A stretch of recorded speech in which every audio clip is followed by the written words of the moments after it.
여러분, 유튜브는 이렇게 활용하셔야 됩니다. 그러면 이건 정말로 혁명입니다. 제가 이 방법을 활용해서 영어 한마디도 못했던 우리 둘째 아이 영어로 입을 틔웠습니다. 7살, 8살 때 로알드 달 소설 다 읽었다. 내용은 뭔지 모르고 읽을 확률이 매우 높습니다. 안녕하세요. 기자 겸 작가인 토리입니다. 제가 책 읽기에 대해서 여러 가지 이야기를 지금껏 나눠왔는데요. 오늘은 우리 아이들과 영어 원서를 잘 읽는 법에 대해서 이야기를 나누어 볼까 합니다. 아이가 영어 원서를 읽으면 좋겠는데 어려워하고 지겨워한다, 아니면 내가 아이가 원서 읽는 걸 어떻게 좀 지도해 줘야 될지 잘 모르겠다 하시는 분들이면 집중해 주세요. 초등학생 아이들과 같이 읽기 좋은 영어 책도 이렇게 같이 추천을 해 드리겠습니다. 그럼 바로 본론으로 들어가 보겠습니다. 아이에게 영어 원서를 어떻게 잘 읽히느냐를 고민하고 계시다면 첫 번째는요, 먼저 엄마와 같이 읽는다, 이 방법을 한번 써보시기를 추천드립니다. 저희 아이와 저는 느리지만 같이 꾸준히 영어 원서를 읽고 있습니다. 매일 읽지는 못해도요, 어쨌든 정해놓고 시간 날 때마다 같이 읽으려고 하고 있습니다. 지금까지 읽은 책들이 이런 책들이에요. 빨리 읽을 때는 한 달에 한 권도 읽는데 두세 달에 한 권 읽을 때도 있고 더 늘어질 때도 있고, 하지만 어쨌든 계속 해나가고 있습니다. 왜냐하면 무리하진 않거든요. 엄마와 함께 읽는 영어 원서 읽기는 순수하게 읽는 즐거움을 위해서 읽는 거라서 스토리를 따라갈 수 있는 정도가 되면은 사전을 따로 찾아보지도 않고 그냥 모르면 모르는 대로 읽어요. 엄마와 같이 원서책을 읽는 이 방법을 시작하게 된 계기가 있어요. 저는 개인적으로 사교육 무용론자라서 사교육에는 굉장히 철벽을 치는 엄마였거든요. 그런데 재작년에 휴직을 하고 저희 첫째가 초등학교 3학년 때 1년간 미국에서 지내게 됐습니다. 그러면서 봤더니 아이들 영어 공부를 내가 너무 안 시켰구나, 이걸 깨달았어요. 당연히 특히 저희 첫째는 영어 유치원도 안 보냈고요. 유치원이 다 뭐예요? 저희 첫째는 동네 어린이집만 7년을 다녔습니다. 그리고 바로 옆에 있는 공립초등학교에 입학했습니다. 1, 2학년 때 동네 영어학원을 보내봤는데요. 일주일에 2번 정도 가서 파닉스를 시작을 했는데 아이가 너무 싫어서 몸부림을 치더라고요. 그런데 교재를 보니까 솔직히 제가 봐도 왜 재미 하나도 없는 책, 문법은 가득한데 지루한 예시문으로 가득한 그런 책들이 있잖아요. 정말 재미가 없어 보이더라고요. 그래서 과감히 학원을 끊고 그 시간에 하고 싶다는 축구를 일주일에 2번씩 보냈습니다. 얘는 너무 행복해했어요. 그런데 막상 그렇게 놀기만 하다가 미국에 갔더니 굉장히 난감하더라고요. 특히 저희 아이는 생일 때문에 한국에선 3학년인데 미국에서는 심지어 4학년으로 반배정을 받았거든요. 좀 시켜서 와야 됐나? 그런 생각을 하고 있던 차에 하루는 학교에서 로알드 달의 BFG라는 책을 읽는다고 매일 얼마씩 읽어오라고 아이에게 숙제를 내주시더라고요. 나중에 보니까 이 로알드 달 시리즈는요, 한국에서는 영어 유치원 출신 초등학교 1, 2학년들이 읽는 책이더라고요. 근데 저희 애는 미국 공립학교 4학년이었어요. 굉장히 학구열이 높은 지역의 아주 좋은 공립학교 4학년이었거든요. 그런데 한국 애들이 영어가 모국어인 미국 애들보다 이거를 훨씬 더 빨리 읽는다는 거는 좀 많이 이상하지 않나요? 이게 과연 우리 한국 어린이들이 제대로 이해하면서 읽는 게 맞나? 이런 의심이 듭니다. 그러니까 뭐 7살, 8살 때 로알드 달 소설 다 읽었다, 원서로, 그런 상술에 흔들리실 필요가 없어요. 이게 글자는 따라 읽어도 내용은 뭔지 모르고 읽을 확률이 매우 높습니다. 아무튼 숙제로 이 책을 내주셔서 이 책을 읽어야 되는데 우리 아이가 영어가 능숙하지가 못하잖아요. 그러니까 모르는 단어도 많고 혼자 읽기 어려울 텐데 싶어서 제가 옆에서 도와주려고 이제 같이 좀 보게 됐어요. 그런데 정말로 기대하지 못했던 그런 놀라운 체험을 하게 됐습니다. 일단은 책이 너무 재밌어요. 책이 너무 재밌고 이제 숙제를 미국 학교에서도 몇 달에 걸쳐서 읽었던 기억이 있거든요. 선생님께서 하루에 몇 챕터씩 읽어라 하고 이렇게 스케줄표를 짜서 주세요. 하루에 진짜 한두 챕터씩? 많아야 하루에 10장? 그런데 그 시간이 정말로 너무나도 재미있는 이 책 속으로 아이와 함께 몸을 떠나는 시간이 된 거예요. 또 이게 양이 많지가 않으니까 부담도 없고, 저희는 둘째가 좀 어리거든요. 둘째랑 나이 차이가 5살이 나서 둘째를 일단 재워놓고 나서 밤이 조금 늦었을 때 큰아이와 같이 이 책을 펼쳐서 같이 읽었습니다. 우리 둘이 이 책을 같이 읽으면서 몰입하는 그 한 20분, 30분 정도 되는 시간이 저도 아이도 너무 좋은 거예요. 정해진 분량이 다 되면 애가 엄마 우리 딱 한 챕터만 더 읽고 자면 안 돼? 딱 하나만 더 읽으면 안 돼? 왜 저희 어렸을 때 인기 연속극 너무 궁금하게 해놓고 갑자기 다음 편에 이렇게 나오면 안 돼! 막 이러잖아요. 그런 것처럼 애가 책을 막 더 읽고 싶어 하더라고요. 하루에 한두 시간씩 보실 필요도 없는 것 같아요. 한국어로 된 책도 이 아이들이 몇 시간씩 보는 거는 힘들잖아요. 근데 영어가 모국어가 아닌 한국 아이들이 어떻게 원서를 한 시간씩 읽겠어요. 그냥 20분 정도만 딱 시트콤 한 편 보는 그 정도 시간만 투자해서 정말로 재밌는 책을 골라서 아이와 한번 같이 읽어보세요. 저는 이게 아이 영어 공부뿐만이 아니고요. 독서 정서에도 너무 좋은 영향을 미친다고 생각합니다. 그런데 사실 더 좋은 건 엄마예요. 아이랑 함께 누릴 수 있는 엄마로서 정말 참 귀한 시간입니다. 시간은 두 종류가 있잖아요. 크로노스의 시간과 카이로스의 시간이 있습니다. 크로노스는 그냥 흘러가는 물리적인 연대기적인 시간이에요. 반면에 카이로스는 물리적인 시간과 상관없이 아주 깊게 수직적으로 음미하는 그런 시간이거든요. 그 20분이 저한테는 그 카이로스의 시간을 체험하게 해줬어요. 비록 짧지만 너무나도 충만하고 또 아이와 나 둘만이 어떤 또 다른 세계를 함께 모험하고 향유하는 듯한 그런 즐거움. 심지어 그렇게 매일 조금씩 읽어서 이 책 한 권을 다 끝냈을 때 그 뿌듯함은 정말 엄청납니다. 또 이 책의 결말에 대해서 아이와 함께 공유하고 들뜨는 것도 진짜로 특별한 경험이에요. 그때 그 경험이 계기가 돼서 아이와 함께 이렇게 다른 원서들도 읽기 시작했습니다. 저는 영어 공부도 영어 공부지만 카이로스의 시간을 아이와 함께 또 경험하고 싶었거든요. 두 번째 원서 읽는 방법은요. 오디오 낭독과 함께 책을 읽는 겁니다. 그런데 여기서 정말로 꿀팁을 하나 알려드릴게요. 이 원서를요. 그냥 눈으로만 묵독하는 것은 정말로 어렵습니다. 이거는 성인들도 어려워요. 아이들은 더 어려울 거예요. 그때 누군가 책을 읽어주면 훨씬 좋습니다.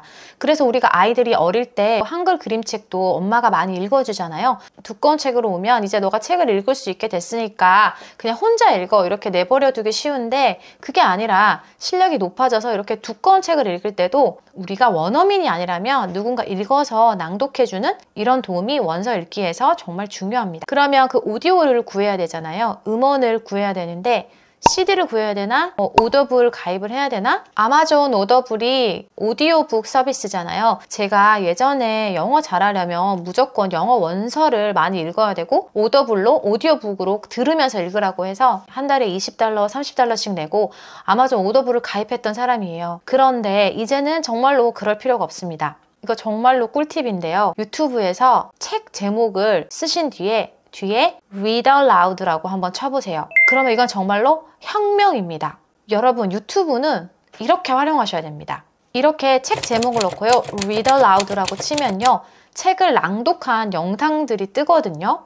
근데 거의 정말 대부분의 책이 다 있습니다. 자, 이것을 틀어놓고 이렇게 책을 읽으시면서 같이 들으시면 됩니다. 오히려 오더블보다도 훨씬 더 좋고 편리해요. 그런 read aloud 동영상 중에는 오디오만 나오는 영상도 있고 또 카메라로 이렇게 텍스트를 이렇게 비춰주면서 읽어주는 영상도 있거든요. 그래서 저는 텍스트까지 같이 나오는 영상을 찾아서 아이는 책을 보면서 읽고 저는 유튜브 틀어놓고 그 유튜브 영상에 나오는 텍스트 보면서 그렇게 같이 읽었어요. 사실은 이 방법은 미국 학교에서 배운 방법이에요. 미국 초등학교는 아이들한테 아이패드를 다 무료로 나눠주거든요. 아이가 정해진 분량의 책을 읽어야 된다면서 학교에서 받은 그 태블릿을 열더니 유튜브에다가 책 제목을 검색해서 책을 읽어주는 영상을 틀더라고요. 학교에서도 선생님이 읽어주실 때 아니면 그렇게 해서 읽는다고 하더라고요. 제가 그래서 알게 됐어요. 아, 유튜브에 이렇게 검색하면 오디오북 같은 걸 다 공짜로 볼 수 있는 셈이구나. 제가 이 방법을 활용해서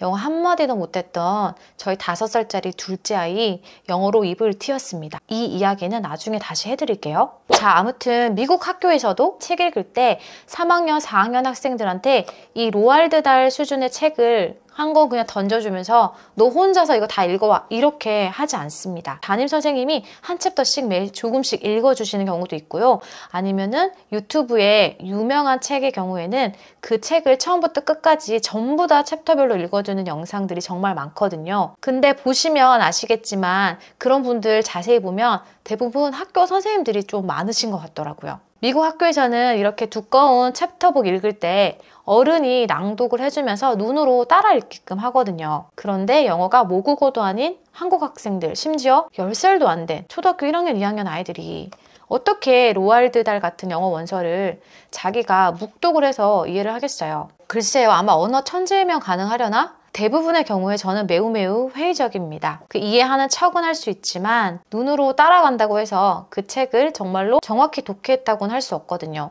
누구 집 애들은 벌써 이런 책 다 읽었더라. 그런 말에 진짜로 전혀 기죽으실 필요가 없습니다. 아무튼 아이와 원서 읽으실 때는 이렇게 유튜브에서 낭독을 해주는 영상을 찾아서 여러 개를 비교해서 내가 제일 마음에 드는 목소리, 억양을 찾아서 그 책으로 따라서 읽어 나가시면 됩니다. 제가 링글틴즈도 가입을 해봤거든요. 거기서 원서 읽기를 하면서 오디오도 제공을 해준다고 해서 그러면 이게 유료니까 자체 제작한 오디오를 만들어서 주나보다 해서 봤더니 웬걸 거기서도 그냥 유튜브 리더라우드 영상을 챕터별로 다 링크를 걸어놨더라고요. 요는 원서는 다 이렇게 읽는다는 거죠.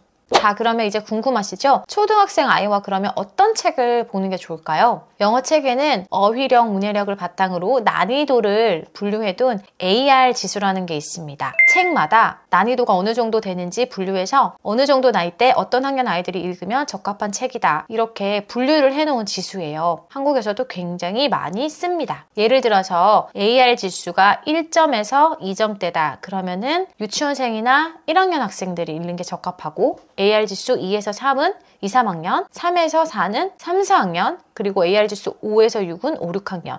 AR 지수가 7 이상이 되면 이제 중학생 그 이상 이렇게 됩니다. 그러니까 이 AR 지수를 참고로 하시면 대충 어느 정도 책이 우리 아이의 수준에 맞겠구나를 좀 손쉽게 가늠할 수 있는 지표가 되는 거죠.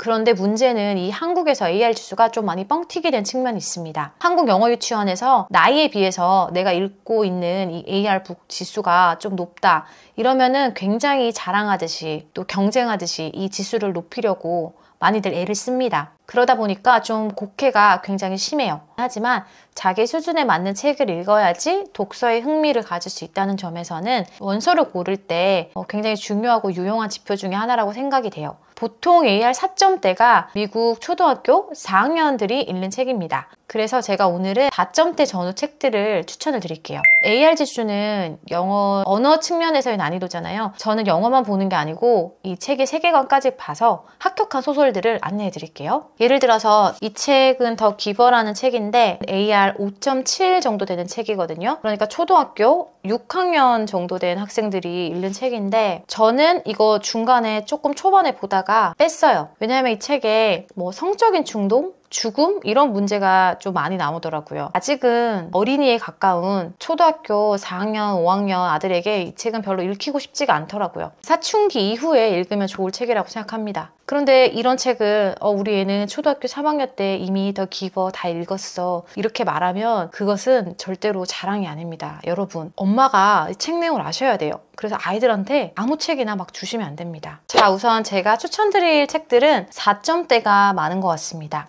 이 샬롯의 거미줄이 4.4거든요. 이거는 미국 초등학교 3, 4학년들이 읽는 책이에요. 그런데 제가 느끼기에 이게 한국어 번역판이 한국 초등학교 1, 2학년 추천도서로 돼 있거든요. 그러니까 사실 우리 독서 교육이 조금 너무 앞서 나간다는 생각도 들어요. 이게 미국 원서로 초등학교 3, 4학년들이 미국 애들이 읽는 책이라니까요. 그런데 우리는 이 번역본을 초등학교 1학년한테 읽혀요. 2학년한테. 그 다음에 아까 말씀드렸던 BFG도 4.8이에요. 4점대 후반이면 초등학교 4학년이 읽는 책이에요. AR 지수로만 따지면요. The Witches라는 이 로알드 달 책도 AR 지수는 4.6. 그러니까 4학년 말에서 5학년들이 읽는 책인 거죠. 로알드 달은 찰리와 초콜릿 공장을 쓴 작가로 우리가 참 잘 알고 있잖아요. 마틸다라는 너무 훌륭한 책을 쓰기도 한 이 로알드 달이라는 이 작가는 미성숙하고 비인격적인 어른들로 인해서 아이들이 받는 상처와 아픔 그런 것들에 굉장히 집중을 하는데 정말로 흥미로운 건 그 잔인한 현실을 비극이나 슬픔으로 그려내는 게 아니고요. 굉장히 유머러스하고 아주 따뜻하게 아주 창의적인 상상력을 더해서 환상적으로 풀어내는 작가인 것 같아요. 사실 누구나 어릴 때 우리가 우리 스스로를 지킬 수 없을 만큼 참 작고 어리던 그런 연약하던 시절에 아주 크고 강한 존재로부터 상처를 받은 그런 기억들이 있을 것 같습니다. 그게 부모님일 수도 있고요. 또 선생님일 수도 있고 또 세상일 수도 있고 또 그 누구일 수도 있죠. 그런데 로알드 달의 이 세계에서는요, 작은 아이들이 늘 승리해요. 그래서 참 찡하면서도 아름다운 그런 동화입니다. 세계관으로도 아주 합격! 한국어 책으로 읽히셔도 너무 좋고요. 원서로도 한번 도전해보세요. 그리고 또 하나 추천드리는 책이 바로 이 원더. 정말 이 책도 강력히 추천드려요. 이게 선천성 안면 기형을 지닌 아이의 이야기인데 유머, 감동, 교훈 다 고루고루 있어요. 이 원더는 AR 지수가 4.8이네요. 이것도 초등학교 한 4, 5학년 정도가 읽으면 좋은 책인데 영화로도 나왔어요. 아이하고 책 보고 나서 영화도 같이 봤거든요. 그런데 책이 훨씬 더 재밌고 더 좋았어요. 원서가 아무리 3점대, 4점대 책이라고 해도요. 소설일 경우에는 묘사 같은 것 때문에 일상생활에서는 많이 안 쓰는 형용사, 부사, 되게 문학적인 표현이 나올 때가 많거든요. 이 책의 장점은 각각의 등장인물이 자기의 관점에서 구어체로 말을 계속합니다. 그래서 그렇게 어려운 소설적인 묘사, 그런 문학적인 단어는 별로 없어요. 그래서 오히려 쭉쭉 읽어나가기가 굉장히 좋습니다. 저희 애는 이 책 같이 읽을 때 계속 한 챕터만 더 읽자고. 그래서 읽고 나면 또 제발 한 챕터만, 또 제발 한 챕터만. 그래서 진짜 힘들었어요. 재운다고 힘들었어요. 그리고 마지막으로 추천드리는 책이 이 홀스라는 책인데요. 저희 애는 이 책을 지금까지 읽었던 책 중에 원탑으로 꼽더라고요. 이게 최고래요. 이 책은 소년원처럼요. 좀 그런 미스터리한 공간이 배경인데 경범죄를 저지른 청소년들이 교화를 위해서 어떤 캠프 시설로 보내집니다. 여기에 좀 누명을 쓴 아이가 좀 억울하게 그 캠프로 가게 돼요.